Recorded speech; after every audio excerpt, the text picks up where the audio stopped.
(2020년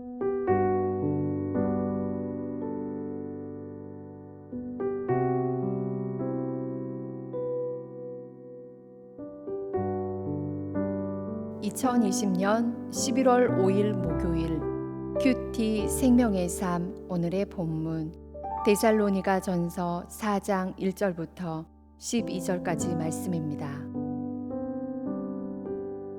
그러므로 형제들아, 우리가 끝으로 주 예수 안에서 너희에게 구하고 권면하노니, 너희가 마땅히 어떻게 행하며 하나님을 기쁘시게 할 수 있는지를 우리에게 배웠으니, 곧 너희가 행하는 바라 더욱 많이 힘쓰라. 우리가 주 예수로 말미암아 너희에게 무슨 명령으로 준 것을 너희가 아느니라. 하나님의 뜻은 이것이니, 너희의 거룩함이라. 곧 음란을 버리고 각각 거룩함과 존귀함으로 자기의 아내 대할 줄을 알고, 하나님을 모르는 이방인과 같이 세욕을 따르지 말고, 이 일에 분수를 넘어서 형제를 해하지 말라. 이는 우리가 너희에게 미리 말하고 증언한 것과 같이 이 모든 일에 주께서 신원하여 주심이라.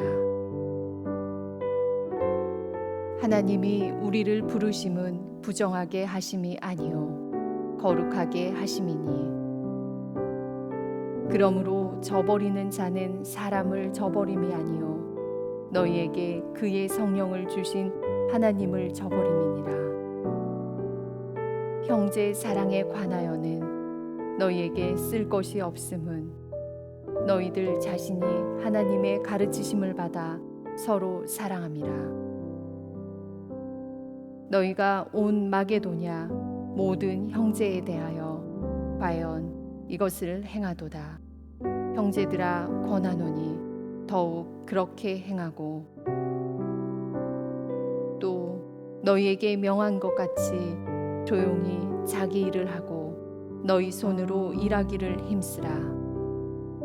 이는 외인에 대하여 단정히 행하고 또한 아무 궁핍함이 없게 하려 함이라. 아멘.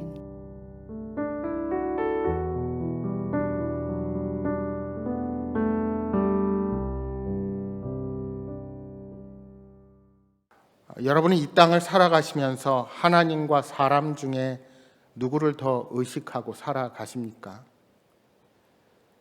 연약한 우리는 하나님을 의식하기보다 눈에 보이는 사람을 의식하며 살아가기가 쉽습니다. 그러나 성도는 하나님을 거역하는 세상에서 하나님께 속한 자로 부르심을 입은 자들입니다. 따라서 우리의 삶이 눈에 보이는 사람보다 하나님께서 기뻐하시는 삶을 살아갈 때 우리의 신앙은 성숙해지고 진정한 승리의 삶을 살아가게 될 것입니다. 그러므로 우리는 하나님을 기쁘시게 하기 위하여 주님의 거룩하심을 닮아가는 것이 가장 큰 의무이자 사명이라 할 수 있습니다. 사도 바울은 데살로니가 교회 역시 거룩함을 추구해야 한다고 강조하면서 거룩함이 필요한 구체적인 영역을 제시합니다. 바울이 믿음에 관하여 이야기하다가 거룩함을 언급하는 이유가 무엇일까요? 그것은 믿음으로 거룩하게 된 자가 음란에 빠져 타락하는 것은 한순간이기 때문입니다. 바울은 하나님의 뜻은 거룩함이라고 강조하며 성도들에게 무엇보다 음란을 버리고 거룩한 가정을 세우라고 말합니다. 거룩함과 존귀함으로 오직 아내만 사랑하고 정욕에 빠지지 말 것을 강력하게 명령하는 것입니다. 그렇다면 음란함은 왜 하나님의 뜻을 저버리는 죄가 되는 것일까요? 음란은 다른 사람을 쾌락의 도구로 사용하는 죄이고 상대방을 착취하는 행위입니다.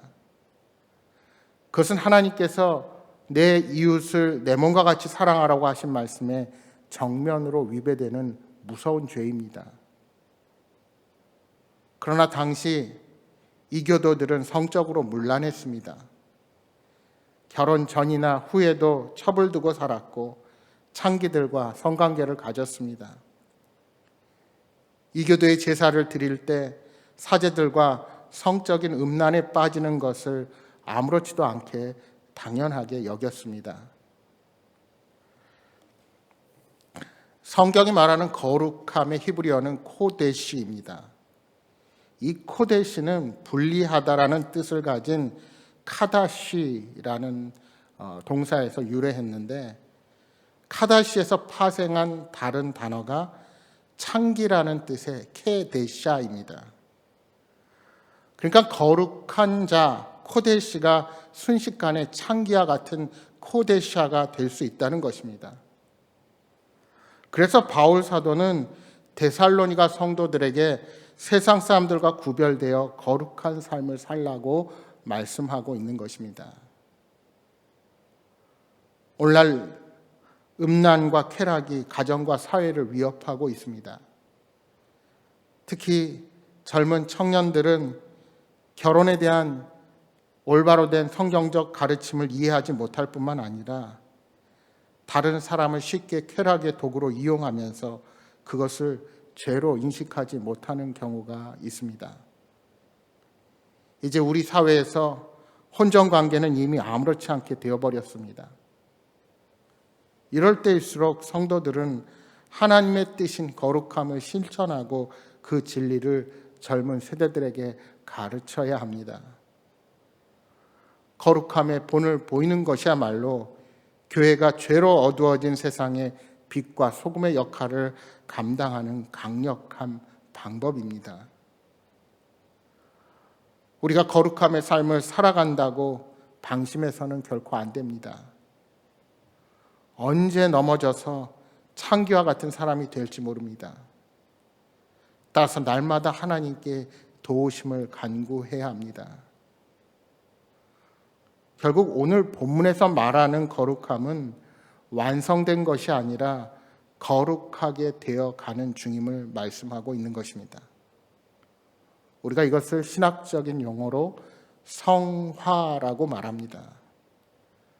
그렇습니다. 우리의 거룩함은 아직 완성되지 않았습니다. 우리는 매일 거룩하게 되어가는 중입니다. 특별히 바울은 성도의 삶에 나타나야 할 거룩함의 모습으로 본문의 경제생활을 언급하고 있습니다.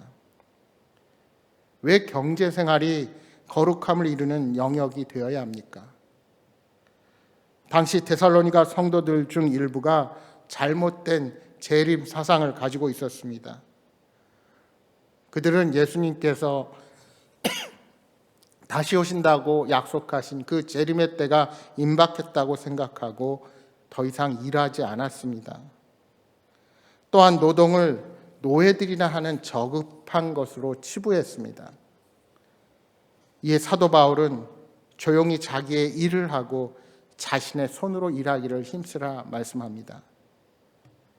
예수님이 오신다고 떠들면서 자기 생업을 내던지고 교회에만 사는 이들에게 동요되지 말라는 것입니다. 여러분, 자기 손으로 일하는 것처럼 귀한 일이 없습니다. 결코 저급한 일이 아닙니다. 여러분, 우리 기독교의 신앙은 결코 생활을 외면하지 않습니다. 신앙은 우리의 생활과 반드시 조화를 이루어야 하는 것입니다. 고린도전서 10장 31절에 말씀합니다. 너희가 먹든지 마시든지 무엇을 하든지 다 하나님의 영광을 위하여 하라. 밥하고 빨래하고 설거지하는 것이 결코 성경을 읽고 예배 드리는 것보다 거룩하지 않은 일이 결코 아닙니다. 우리가 서 있는 자리에서 무엇을 하든지 최선을 다하여 주를 위해 감당할 때 그 자리가 거룩함의 자리가 되는 것입니다. 그래서 신앙과 생활을 붙여 신앙생활이라 말하는 것입니다. 우리 각자에게 맡겨진 노동, 우리가 수고하고 애쓰는 모든 것들이 하나님의 영광을 위하여 하게 될 때 그 자리는 거룩함의 자리요, 그곳에 하나님의 영광이 드러난다는 사실을 우리가 잊어서는 안 됩니다. 하나님께서 최초의 사람 아담과 하와에게 선물해 주신 에덴은 낙원이었습니다. 하지만 낙원이라고 해서 일하지 않아도 되는 것은 아니었습니다. 하나님은 동산을 경작하고 그 동산을 지키는 임무를 그들에게 주셨습니다. 따라서 성도의 신앙도 생활도 모든 일을 최선을 다해서 감당해야 합니다. 데살로니가 후서 3장 10절에 누구든지 일하기 싫어하거든 먹지도 말게 하라 하고 말씀합니다. 무슨 일이든지 우리에게 주어진 일은 대충 눈속임으로 하지 말고 주님을 섬기듯 해야 합니다. 그러니까 성도는 우리에게 주어진 삶을 그 누구보다 더욱 치열하게 살아가는 자들이 되어야 하는 것입니다.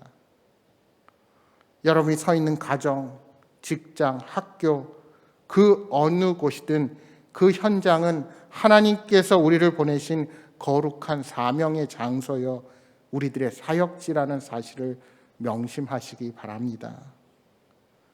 그러므로 하나님이 주신 거룩한 삶의 현장에서 영적으로 깨어 있어서 늘 하나님께 영광을 돌려야 할 것입니다.